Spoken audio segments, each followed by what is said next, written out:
আমরা পরিষ্কার না যে ঠিক কী কারণে সরকার এই জায়গাগুলোকে ক্লিয়ার না করে, সরকার নিজেদের ভূমিকাকে ক্লিয়ার না করে, যে ২৬-এর নির্বাচনের বৈধতাকে তারা নিজেরাই প্রতিদিন চ্যালেঞ্জ করে চলেছেন, সেটাকে সামনে রেখে, সেটাকে অসম্পূর্ণভাবে সাথে রেখেই এগিয়ে যাচ্ছেন একটা বাজেটের দিকে।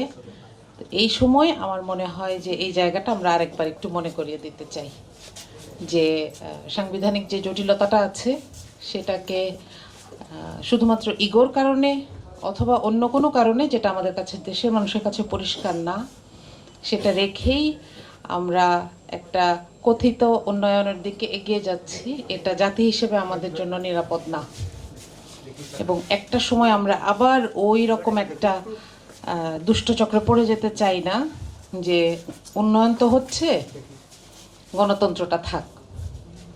তো এটুকুই বলার ছিল। বাজেট নিয়ে আরও কথা হবে।